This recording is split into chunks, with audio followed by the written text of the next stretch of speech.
Okay, so we're going to call this meeting to order at 19:03 hours. Sorry for the delay. We're waiting for another commissioner who will not be here. And any changes to the agenda? I think just a clarification, under new business A, the promotions and badge pinnings also includes the introduction of new hires. Okay, so noted. Any other changes? So we will adopt as presented. Minutes of previous meeting. Any changes? I was wondering in the September 13th meeting, I noticed there was a couple times in there where we had sick was used. And I know one was mine because I said something wrong and then it was corrected. And I was wondering, do we still have to have that in there even though it was corrected on the spot? That was on page, I don't know what page 6. 6 of the packet. Yeah, page 6 of the packet. It had to do with the letter E, the safe drug purchase. That was the first one. And then later on, when we were doing the policies. So under E, let's see it. Under the action, I guess I would have to see, I'd have to re-listen to the meeting to see if it was right. Chris did that, and so I think, I'm showing the right here. I think Steve's just trying to say if somebody here is going, first 400, let's just change to 4,000. Because I would think if it says 400, we should change it to 4,000 because that's the real figure we want, isn't it? Correct, that's what that means. Yeah, so Said 400, change to 4,000. Yeah, but we didn't do that. Somebody else did it. That's what I'm saying.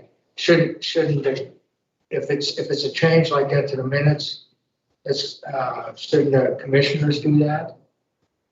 I think did we change it during the meeting? so I think Well, I know you did it with the policies, because I was reading a page number rather than the policy.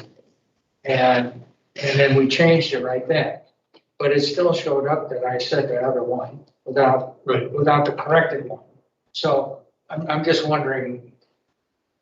so that's my question. I think so if it's corrected on the spot, then it doesn't need to be corrected in the minutes, right?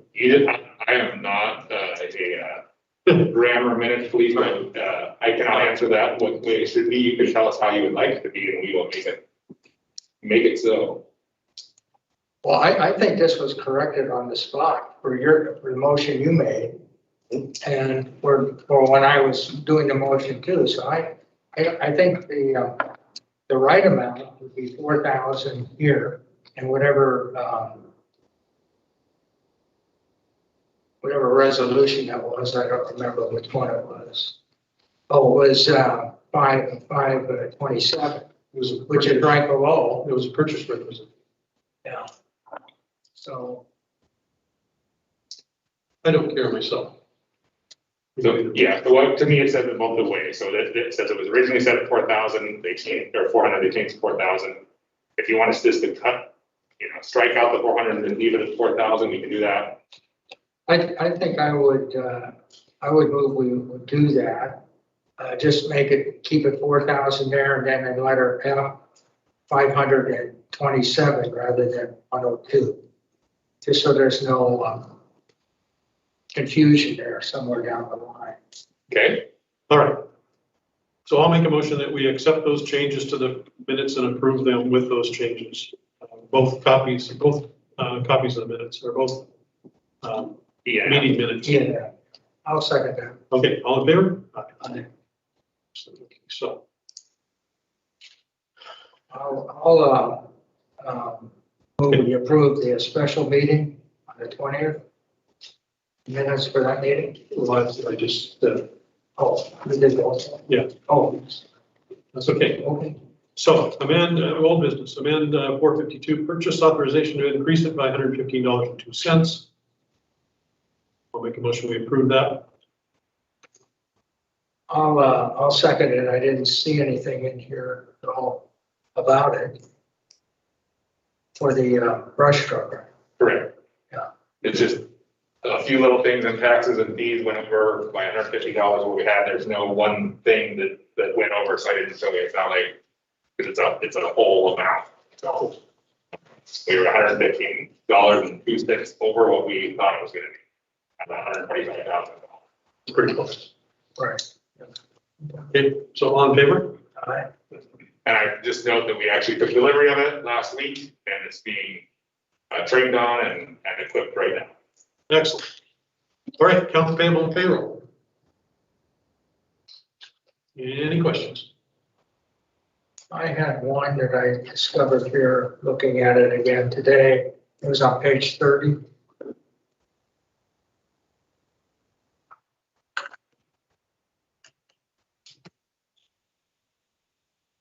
It was for 28, number 12 there.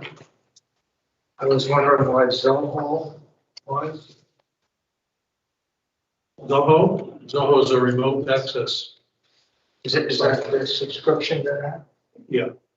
Yeah, we have a monthly subscription for, I think we use it for surveys and stuff. For what? Surveys? Oh, I think that's the right one. I just don't recall ever seeing that before, so. I think we may have had that just a couple times now. Yeah. Must have been fine. Any other questions? You never heard of mine either, so. You said 28, but I see it on the next one. Okay, That was my only question. I'll make a motion, we approve accounts payable and payroll as presented. Second. All in favor? Aye. Transport waiver. Commissioner Plath, have you had a chance to review the waivers? Yes, I have. You have a suggestion? I would suggest we waiver both of them. I'll second that. Yes, I moved it up. We do that. Okay, Yes. so I'll second that. All in favor? Aye. And that brings us to the most exciting part of the meeting tonight. Okay, we can have all of our new firefighters come up to the front.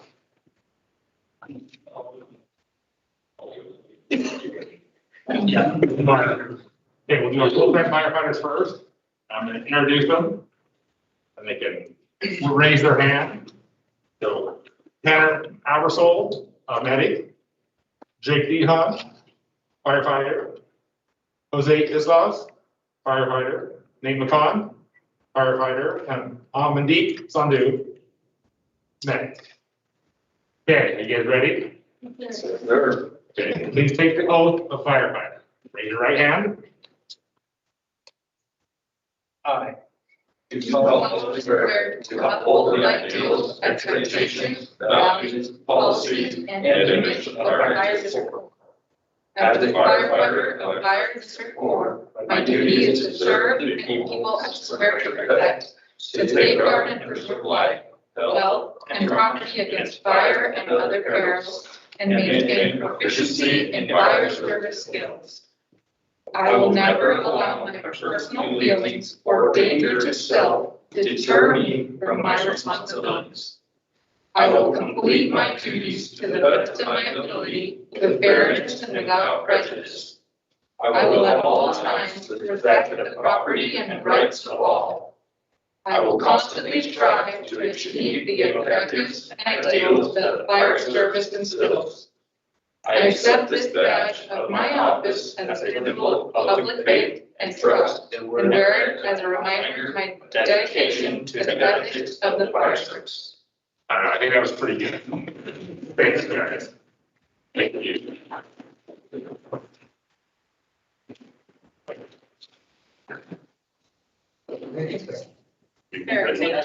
Well, thank you, sir. Thank you. Thank you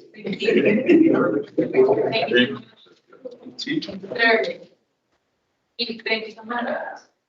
Thank you. We got it. You can all have a get together, everybody, everyone takes a picture. I've been commanded to, okay. Power that pays for everything you have. All right, here you go.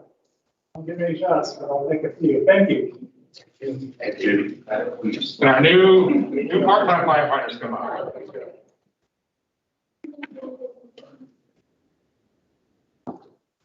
Okay, this is the competition, so let's see how well. Okay, I'd like to introduce Obed Cushing, Stephen Osborne, and Trevor Rick. Okay, you ready? Please raise your right hand and take your oath. I do solemnly swear to uphold the ideals, expectations, values, policies, and image of Fire District 4. As a fire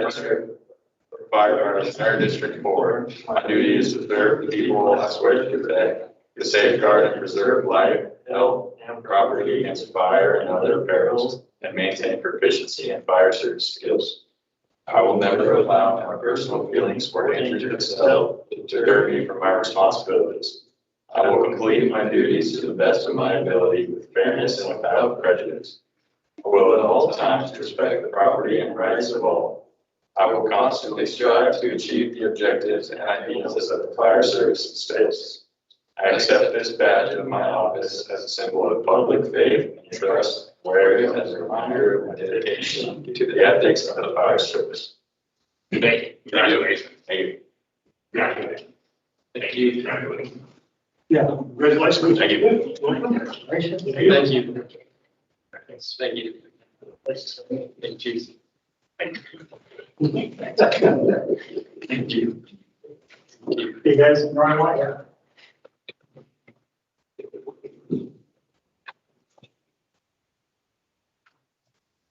Wow, it's wild. It's right.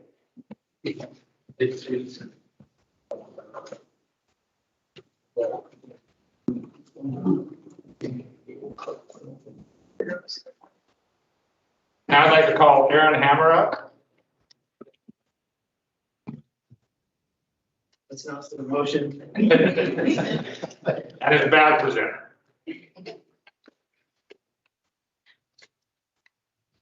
Aaron, can you please introduce? This is my daughter Ruthie Hammer. Okay. And you stand over here. Okay. So please raise your right hand and take your oath of office. Sir, I, Aaron Hammer, do solemnly swear to uphold the ideals, expectations, values, policies, and image of Fire District 4. As an officer of Fire District 4, my duty is to serve the people I swear to protect, to safeguard and preserve life, health, and property against fire and other perils, and maintain proficiency in fire service skills. I will never allow my personal feelings or danger to self deter me from my responsibilities. I will lead my fire company to the best of my ability with fairness and without prejudice. I will at all times respect the property and rights of all. I will constantly strive to achieve the objectives and ideals that the fire service instills. I accept this badge of my office as a symbol of public faith and trust, and wear it as a reminder of my dedication to the ethics of the fire service.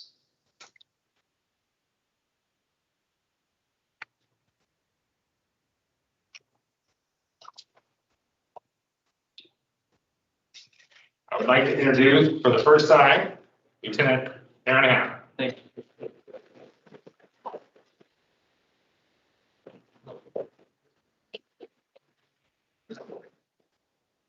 Thank you, appreciate it. Thank you, sir. Appreciate it. Yeah. Thank you, sir.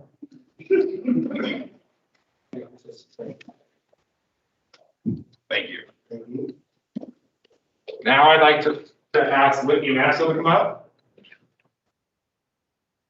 Now you're presenting. Yes. That is slow motion. Please introduce your presenter. This is my wife, Renee Mansfield. There you go. Okay, please raise your right hand. Take your oath of office. I, Whitney Mansfield, do solemnly swear to uphold the ideals, expectations, values, policies, and image of Fire District 4. As a Chief Officer of Fire District 4, my duty is to serve the people I swear to protect, safeguard and preserve life, health, and property against fire and other perils, and maintain a proficiency in the fire service.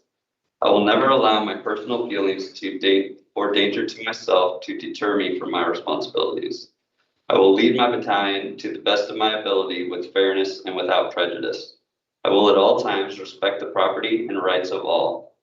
I accept the badge of my office as a symbol of public faith and trust, and wear it as a reminder of my dedication to the ethics of the fire service.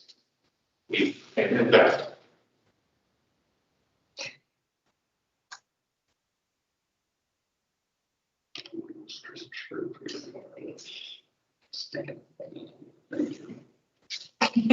Thank you. Congratulations, and I'd like to introduce for the first time, Battalion Chief Whitney Mansfield. Thank you.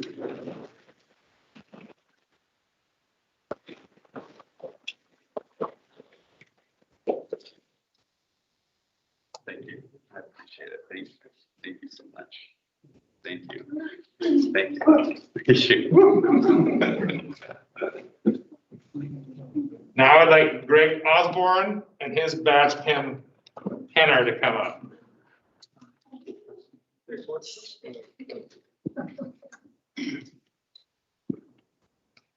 This is my badge, Pinner, is my wife Pepper. There you go. Please raise your right hand. Take your oath of office. I, Greg Osborne, do solemnly swear to uphold the ideals, expectations, values, policies, and image of Fire District 4. As an Executive Chief of Fire District 4, my duty is to serve the people I swear to protect, safeguard, and preserve life, health, and property against fire and other perils, and maintain a proficiency in the fire service. I will never allow my personal feelings or danger to self deter me from my responsibilities. I will lead Fire District 4 to the best of my ability with fairness and no prejudice. I will at all times respect the property and rights of all. I accept the badge of my office as a symbol of public faith and trust, and wear it as a reminder of my dedication to the ethics of the fire service. In respect.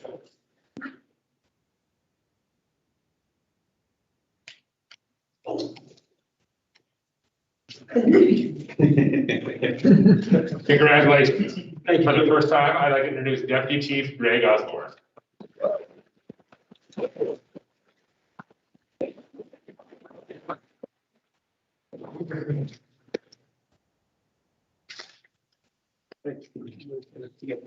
All right. This time I'd like to have Jason Hodgkinson and his badge penner. Introduce. It's my wife, Lena. There you go. Raise your right hand. Please take the oath of office. I, Jason Hodkinson, do solemnly swear to uphold the ideals, expectations, values, policies, and image of Fire District 4. As an Executive Chief of Fire District 4, my duty is to serve the people I swear to protect, safeguard and preserve life, health, and property against fire and other perils, and maintain a proficiency in the fire service. I will never allow my personal feelings or danger to self deter me from my responsibilities. I will lead the fire district to the best of my ability with fairness and no prejudice. I will at all times respect the property and rights of all. I accept the badge of my office as a symbol of public faith and trust. I wear it as a reminder of my dedication to the ethics of the fire service. And in fact.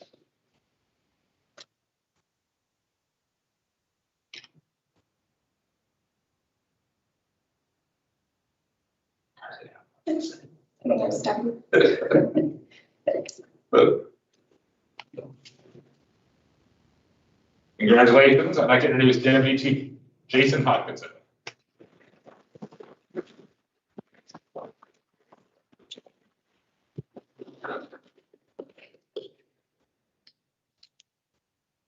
I want to say thanks to all the candidates that applied and worked hard for all the jobs, and I appreciate everybody that stepped up to take new responsibility and leadership within the district.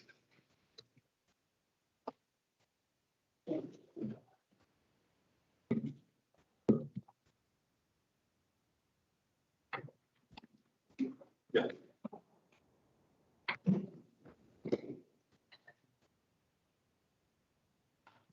You guys are more than welcome to leave at any time if you would like.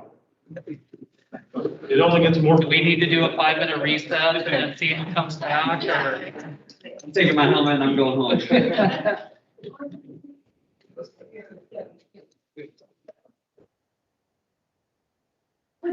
Geez, somebody should. Never usually have anybody here, so this. Almost scary.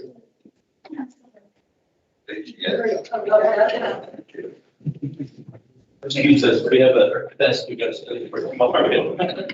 Thank you, everybody. Thank you.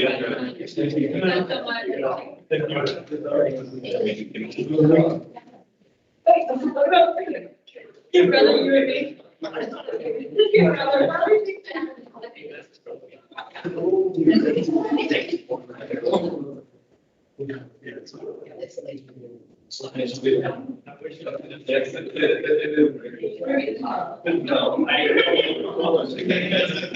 You guys stay away. How are you? Great.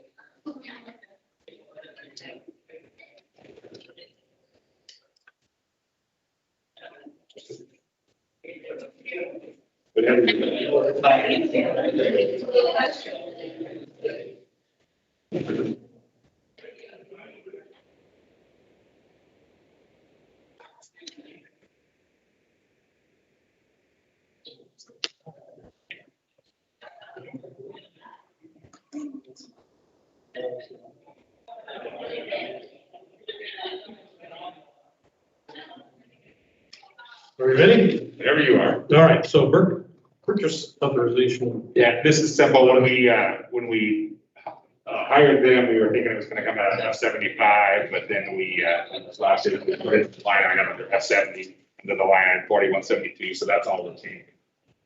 Okay. Do you need a motion on that? Yes. I'll make a motion, we accept change to the line item for purchase authorization for the birth. Standard cut. I'll second that. Okay, all in favor? Aye. So the 2021 budget, again, it's, we have enough money in the revenue and the expenses. We just needed a movement around within the different line items to directly show what we're doing. And so we've given you those corrections. Okay, any questions about those? Okay, I'll make a motion that we approve the budget changes as presented. I'll second it. Okay, all in favor? Aye. Excellent. And for 2022, this is the first draft of an expense budget. As noted, it's 261,000 over estimated revenue. We are not going to make any changes to the expense estimate though until we get estimates from the county. This is just our kind of guesstimate. So once we get the actual first estimate from the county, we'll be able to better know where we needed to do it. And that also includes all the interfund changes or interfund transfers like we did last year. And so it's not going to be a problem for us that needed to balance the budget. We want to leave everything as asked for and as we feel is needed, and we can adjust on your next one. Okay, so would you like us to adopt this as our budget? No, this is just your first That's what I thought. read. That's what I thought, just checking. If you have any questions or concerns or comments between now and the next meeting, just let us know. I do not. Commissioner Black, any questions? Nope. All righty. So that brings us to the standard of cover presentation. Yes. That's right. Share my screen so the people on the public know. We'll hit the lights for you.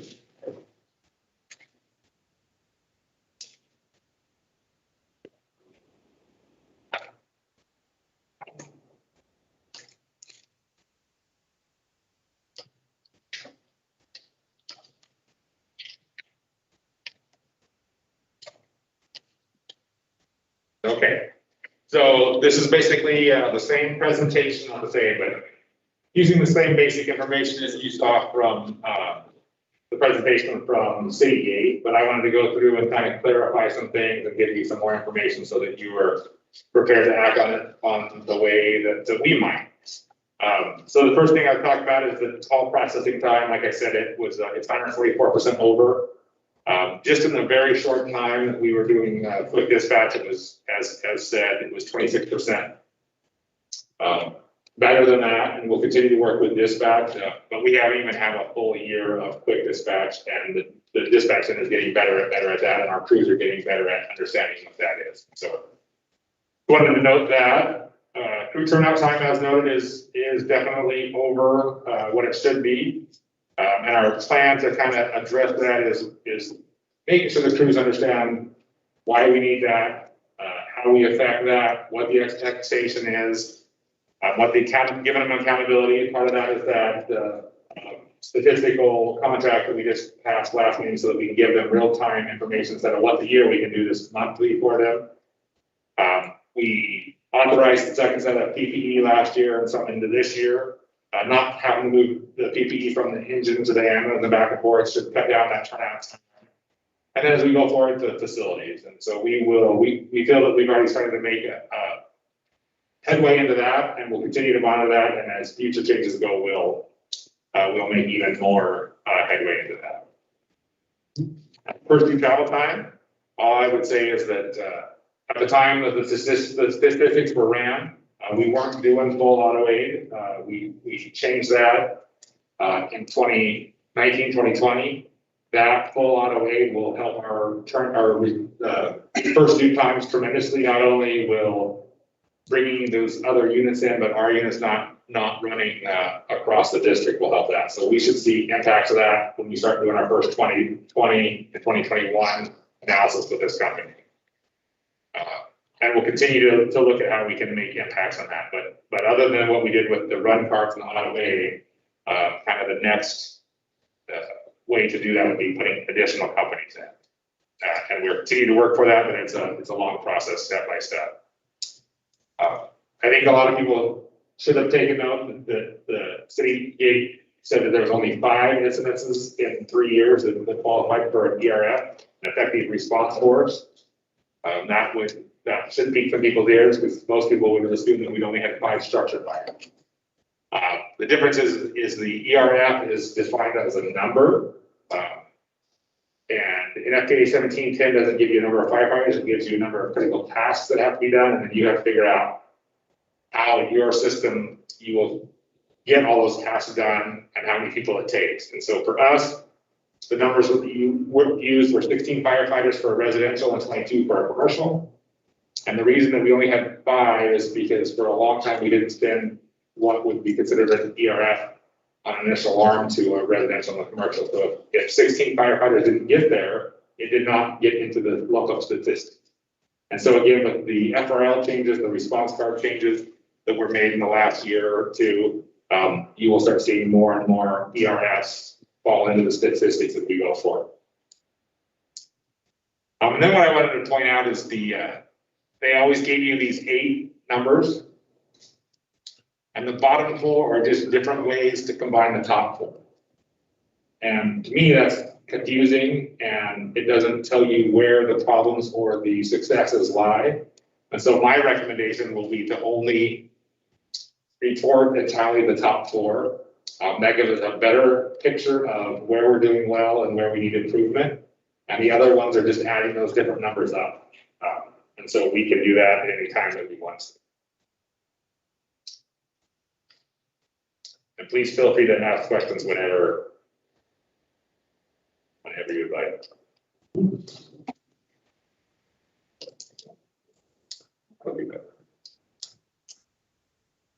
Okay, so this is what I would recommend for the standards that we track and report. Would be the call processing time, the crew turnout time, the first due travel time, and the ERF. One additional that I think we should report and is recommended by NFPA would be first ALS unit on scene. It's not all of our units are ALS. It's important to track when that happens. I think keeping those standards clear and simple in the building blocks is also easier for the public to understand what we're doing well and what we're needing to improve it, and why when we ask them how it directly affects that thing that we're tracking. I was going to ask, when we're talking about the ERF and the numbers that are there, how does that affected by other districts coming in to assist us?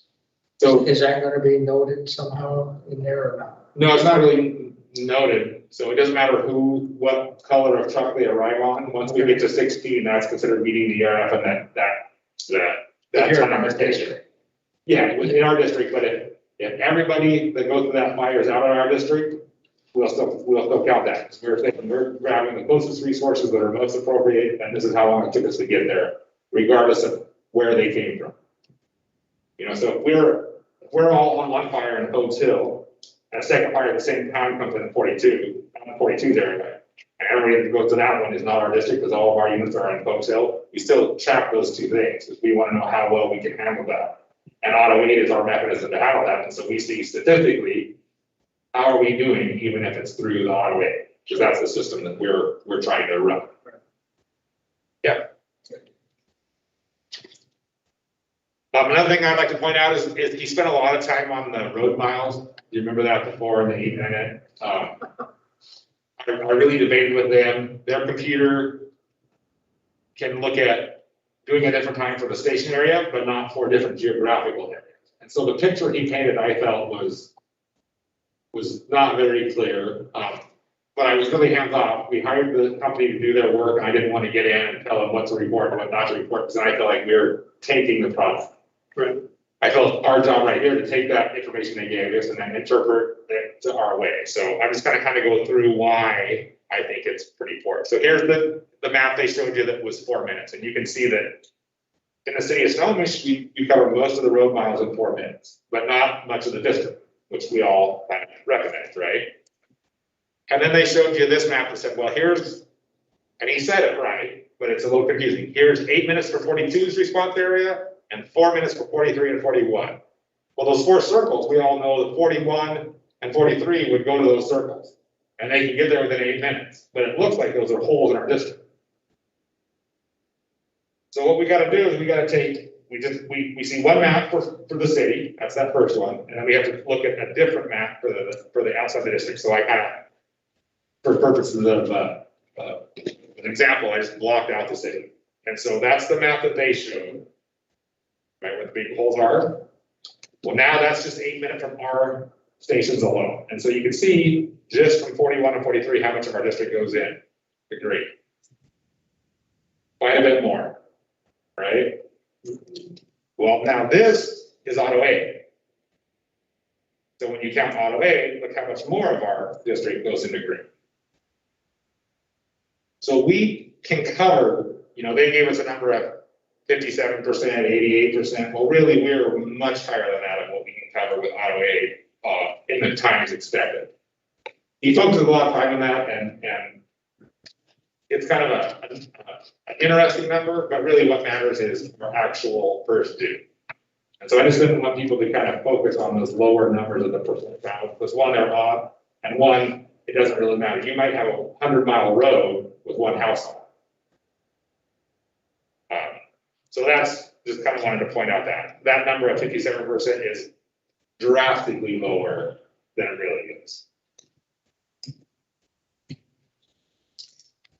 So just some of their summaries I wanted to go into. I talked about 2 simultaneous incidents, and I've had some questions about, well, it seems like we get more calls at one time than that, 31% of the time. Simultaneous incident for this is an incident that occurs in the same station area at the same time. Because that's going to affect it. If we have a call in 43s and 43s is there, and in 42s and 42s there, we don't worry about those 2 calls happening, really, because they're getting covered by the station that's supposed to, right? What we worry about is when there's 2 calls in 43s area, somebody else has to come and deal with it. And so that's what that statistic really, same with the 3 happening in the same area.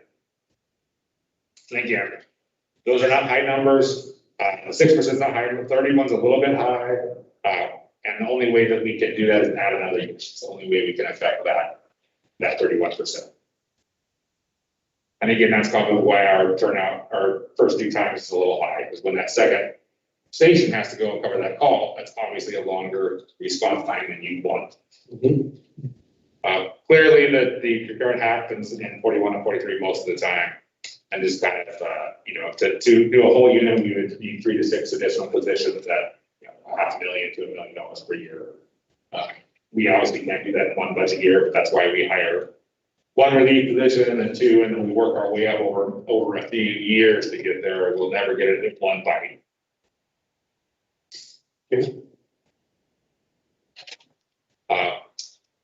Again, just pointing out that 81% of the 8-minute is and 89% is way low because of the way their computer system has to figure it out. And just an example of how much is the grade when you do it the right way.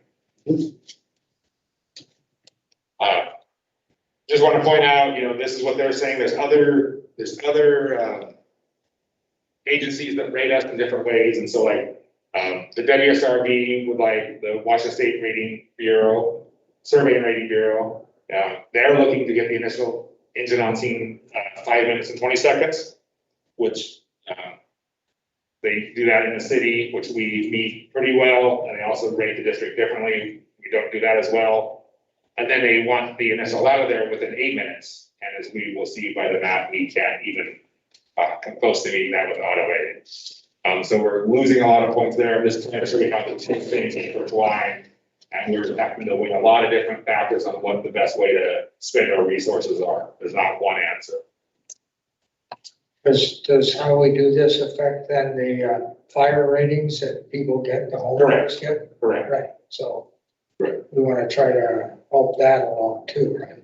Well, In the process. Yes, that's one thing we want, you're balancing, do we want to meet the national standards for the public on this thing, or do we want to help the standards that help the fire rating? And that's what I'm saying. So there's a lot of competing things. There's not one answer. All this says we should do this. There's a lot of different things to say. We should do a lot of different things. We have to, as commissioners, you have to evaluate where we best put our money to get the best today for our government. Right, but our goal is not to get better ratings, our goal is to get better service, which Right. then results in better service. Correct. Better ratings. Right. And so this map is what shows, they didn't show this, this is how much of our district can get a ladder in 8 minutes. That's the national standard and what that WSRB is, so we definitely know we have a hole there that we have to look into the future and say, how are we gonna deal with that, and what does that mean, and how are we gonna plan for that? Their recommendation was to first do dispatch to arrival within 6 minutes. And again, what that is made up of is the 2-minute turnout time and the 4-minute travel time. So again, my recommendation is to do the 2 and 4, not the 6. The next one is just the same thing. The rural district, instead of saying 10, of the combination of the two things, just do say 2 and 8. It's more clear that way. And this is the same thing in the area. They said do 10, it's really 2 and 8. So just do the building, just say what the building blocks are and not try to do the combinations. Yes. Gives more definition. Correct. Because, then if your 10 minutes is off, okay, well, how do I need to fix it? Do I need to fix it by fixing the turnout time, or do I need to fix it by fixing the first due? Just keeping it separate again makes it clear what we're doing well and what we're not doing well. Right. Again, they wanted to work to reduce the call processing time and turnout time. Again, this is just kind of going over what we said. We have already started that process and we'll be continuing that process. Consider the additional daily staffing that's funding needed. Obviously, we know that. Again, just to tell you what the WSRB does, for them to get full credit, we would need 4 staff engines, a staff ladder, a quint to possibly, for them, accomplish both. Their expectation is that we have 24 firefighters on duty a day. Obviously, we are a long way from that. And an 8-minute ladder response. So again, the WSRB and the standard cover are not exactly the same, but they do overlap and they dovetail together. And there's different things we can do to accomplish one, the other, or both. And obviously, their recommendation was to maintain the current 3-station deployment model. A facilities assessment, again, just going over that, just wanted to talk to clarify a few things. As they talk about ADA access, that's the public access, accessibility to our station. They talk about PPE storage, and again, when they did this part of the standard cover, we actually hadn't purchased the second set of PPE. So our need is actually worse than what they assessed. And that second PPE again is to help reduce the turnout time. So again, how all these things interact, and when we fix one thing, we sometimes create other problems we have to deal with. Station alerting system, they mentioned that again, and a better alerting system or a more modern alerting system would also help with turnout time.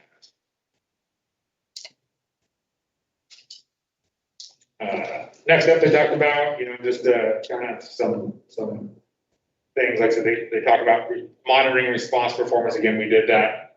We're going to do a much better job of that with the recent statistical analysis. We hope at the next meeting we'll be able to show you our first monthly report. They talked about us funding allowed and daily staffing. We've actually added daily staffing. When we added the relief position that we talked about, which is Tanner Abersol that you just introduced, that's part of the step towards getting that additional staffing. It's only one body, but that's to help reduce overtime in the short term and in the long term building to be able to have that additional staffing and put more days in service, whether, we're going to start with a few days a year to then hopefully most of the year, then to permanent. And so that's the idea. Most of our staffing I talked about before has been to reduce brownouts and to impact overtime, and now we're starting to build towards those next staff units. And again, the capital plan, we'll be going over that over the next year, preparing for that. But all this stuff, again, as we go through the strategic plan, the budget process, the long-term planning, the capital process, all these things are feeding into those things, and we have to have a good plan as we go forward. Any questions? I really just kind of wanted to update you and the public on some of the finer points of that. None for me. At least at this time. Okay. Yeah. Yeah.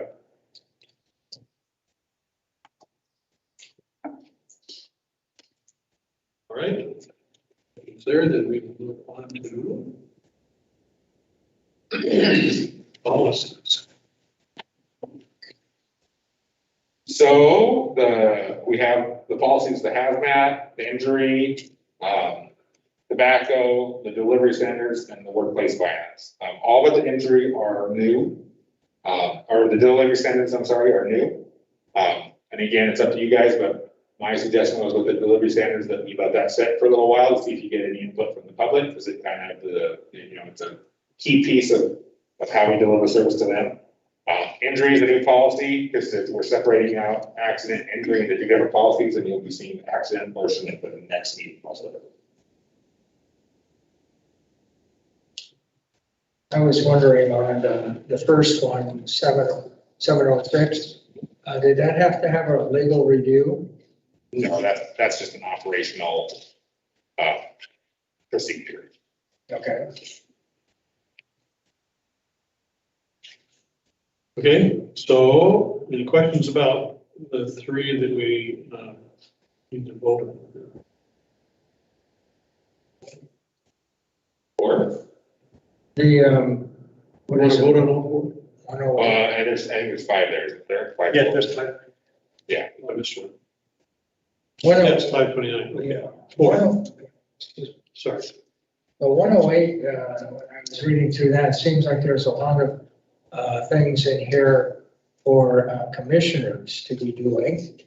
And would that entail having extra meetings to kind of talk about each of these kind of things that might be in there?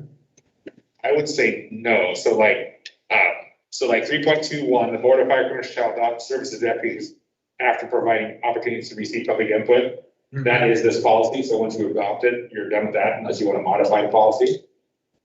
Okay. And then the Board of Fire Commissioners shall conduct a yearly review update of the service objectives as deemed appropriate. That would be when I give you the annual report that says, here's how we're meeting our goals that you set.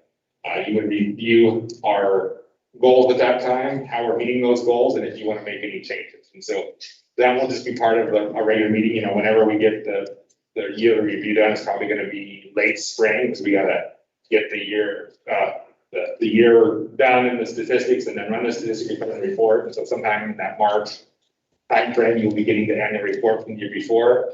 And that report will be saying, here's what our objectives were that you got to follow through on the week. Here's what we're doing, and here's how well we're above or below that. So that would be that review.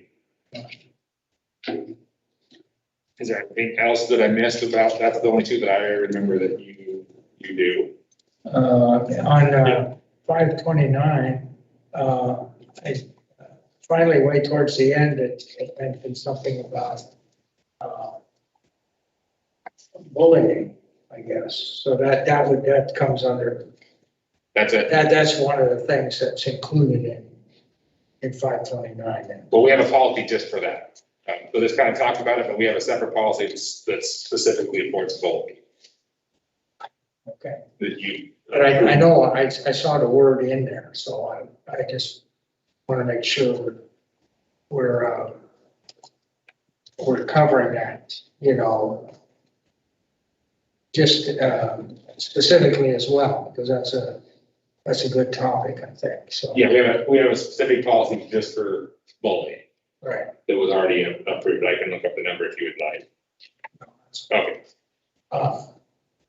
Because the reason that came up is because on the bottom page 73, it mentions bullying there, but I believe the word is violence, having been a victim of violence, of bullying, or it's, that's just where I saw it. So. Yes. So that's an appendix about potential warnings. Right, and So- the forms to fill out, Yeah. so forth like that.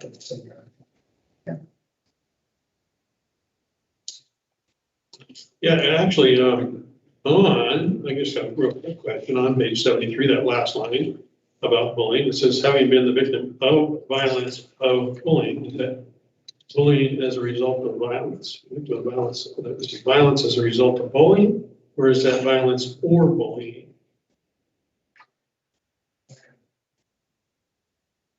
Being a victim of violence or bullying.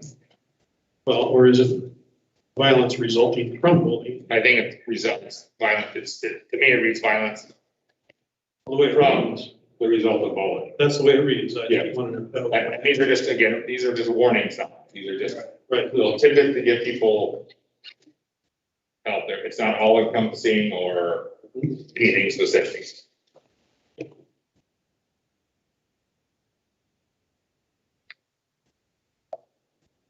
all right, so then, we have on the table for approval or not, policy numbers for 706, 521, 522, and 529, yes. So any questions about those four? Any further questions about those four? How will we adopt those? Okay, I'll second that. All in favor? Aye. Excellent. Okay, Well, thank you for continuing the office staff to update our policies to get them all, so they all kind of flow the same way, each one, so Yes, it's very helpful. it's a been tremendous project. Yeah, It does feel like you're swimming upstream.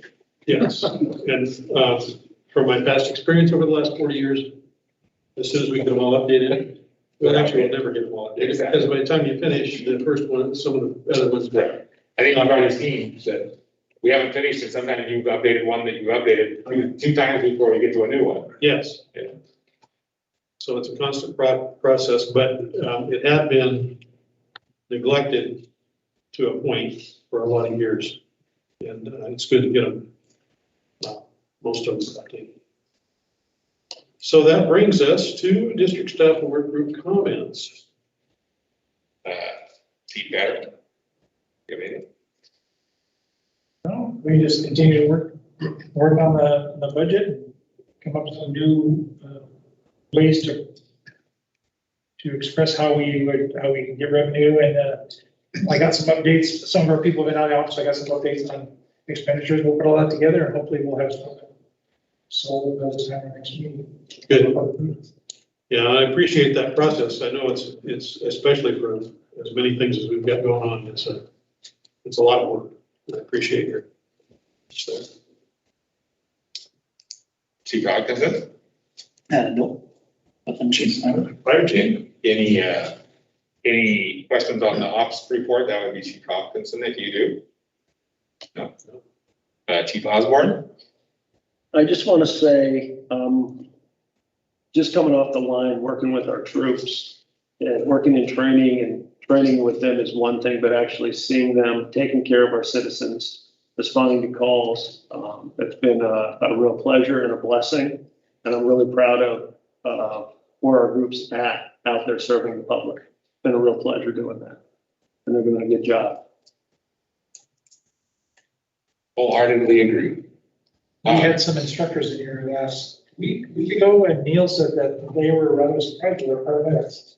How well they were at answering things quickly and having the right answers, and just they're doing their pals. Yes.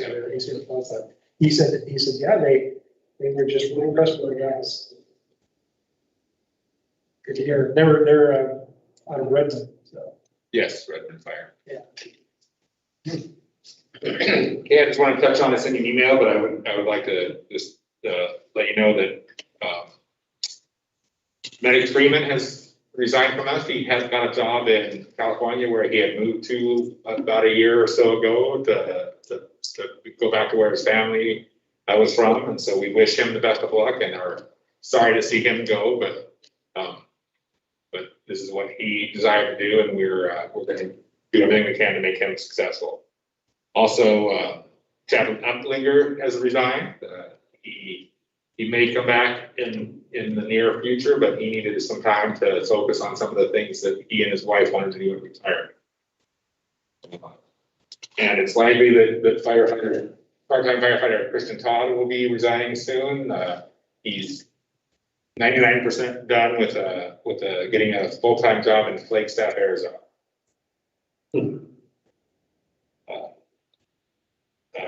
We've made a job offer to replace firefighter Medic Freeman, so we'll start to finalize that and to replace him. And then lastly, our vaccine status, we're at 96% fully vaccinated. One exemption accepted and one exemption in the process of that, and then that will be everybody we have is taken care of one way or the other with the mandate, once that last exemption is finalized. So we are on the exemptions, we are following the governor's mandate for reasons and the process for processing those exemptions. We believe so. Like I said, we're letting our legal team do all the decisions on the exemptions, and then they're working with us hand in hand to make sure we're doing these accommodations appropriately. We're trying to be as accommodating as we can to our employees and meeting the laws. Yes, exactly, which is what I would hope. Have you got any idea what other districts in the state are doing? So our one accommodation we have to talk about accommodation individually. Just going to say is they're still on the line. I don't have a count, but at least over a dozen departments. I don't know. I only know one other department besides us that's allowing them to stay on the line, and most of those are not even allowing them to stay employed. So the vast majority, well over 90% of the ones I have had communication with us don't feel that they can offer any accommodations that are safe to the public, the other employees, and the employee with the accommodation, with the exemption. So in other words, they're not even processing the exemption. No, they're processing, and they're just saying there's no accommodation that we can do that is safe, reasonable, and effective. Okay, so if, let's say they pass, they meet the guidelines for the exemption. Let's say I apply for an exemption, let's say a medical exemption, and I meet one of the conditions. Does that mean I can't be employed because I can't be vaccinated because then I can't be safely with patients, right? That's what you're asking what other people do. So I don't want to put words in their mouth, but yes, most departments are saying there is no reasonable accommodation that we can provide you that would allow you to stay employed with us, even if you have an exemption. Right. I understand. Thank you. That's just a personal question. Okay. That's it for me. Okay. Commissioners' comments. Yes, I noticed on one of the feedback cards we got, there was a comment again about one of the 8 cars, a rough ride. And so I'm wondering if perhaps it's the same vehicle in each of these times that we've had. You know, we've had about 3 or 4 of these where they say it's really rough. I'm wondering if it's the same 8 car each time. I don't know how we could check that, but. We can look into that, but I'll be honest, having recently ridden in the back of the ambulance with a severely broken and painful leg, it's never going to, there's no way if you're, there's no ambulance in the world that, I mean, I've ridden back there as a paramedic and it's not comfortable and I'm not hurt. And I don't know of any way, and people don't expect that because they don't ride an ambulance every day. So I really have no idea how we could make it. I mean, they've tried so many things over the years. Those inflatable and deflatable airbags, and there's just, you're laying on your back and there's bumps in the road. We harp on our guys to drive the best they can, but you know, you're trying to balance, you know, speed and being careful and all the other things. And so, we will look into it and see if there is a correlation, you know, and our 4x4 is definitely more rough than the other ones. I see. But, you know, it only gets put in service if something's broken down or it's bad weather. And every 4x4 that we get will be like that, and we need one for those times of year that we need one. So we will continue, you know, Daryl Heike does our driver training, and he is very adamant and stickler about that, and we'll continue to harp on that, and we'll continue to work with crews. But it's a very difficult thing to make improvements on. It's just not, it's very hard to affect. Yes, I would confirm every statement he just made. Right. Well, I don't doubt that myself, but I was just, my thought said that maybe we had a vehicle that somehow or another wasn't functioning properly as it could. That was my thought on that. I am fairly confident that our crews would right back there on every call if it was not comfortable, would let us know very quickly. Yeah, because even like I said, even as a caregiver, it is not usually a fun place to be in the back of when you're trying to work with somebody. That's true. Are we getting close to the end of our stack of comment cards? Because we were gonna redesign them or something. No, I've actually told the office staff that we're just gonna redesign them, but it's just not been, it hasn't been on the rise time. So, I don't know that we would run out in a reasonable, my guess is we'll get them fixed before we run out, but hopefully next year we'll get, that will be one of our goals, because we're trying to do it a little bit better. We're trying to develop a electronic version before we do the card so that we can put that in and give that an opportunity to people. And if we can do it through electronically, we can actually give you better stats instead of just reading them. We can actually give you some diagnostic stats. And so we're trying to, instead of just redesigning the paper, we're trying to look at the levels even higher. And so that's going to take even more time to figure out how we can embed those things. Yeah, we have to meet the needs of the people that like to write. Right, And the people that want to use the computer. Match that. But trust me, the office staff is just as impatient as you are to get them redesigned. Oh. Okay, and so. I would like to thank our new deputy chief here for his good comments today when I came by to visit. And thank you for that about the long-term care stuff. Oh, you're welcome. Yeah. All right. Is that it? That's all my So- comments for now. All right, good. So I would like to also say congratulations to our new promotions, OTs. And it's been, I've known at least these two guys, actually all the guys for a long time. And I appreciate their efforts over the years and how much they've grown since they first started.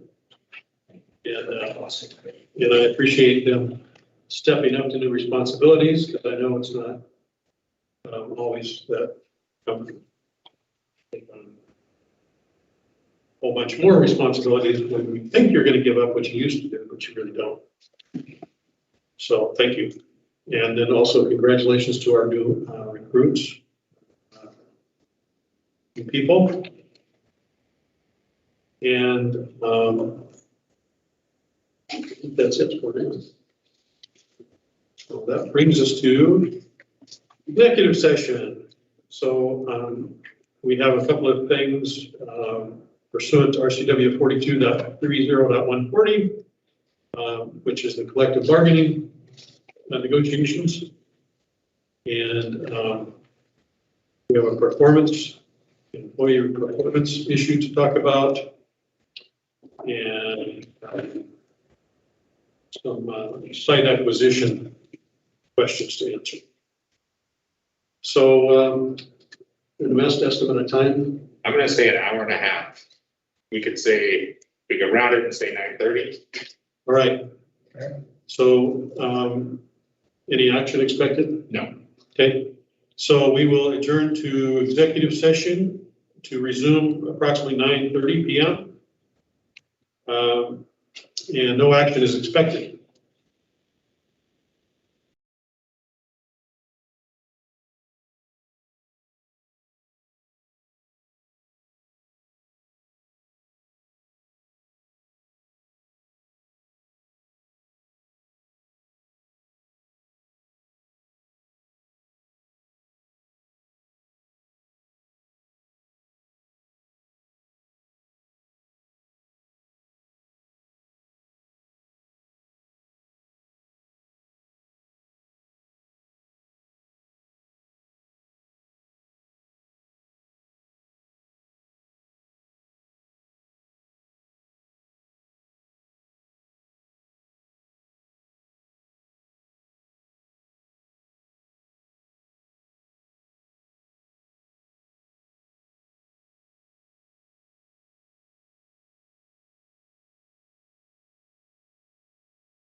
Are we live?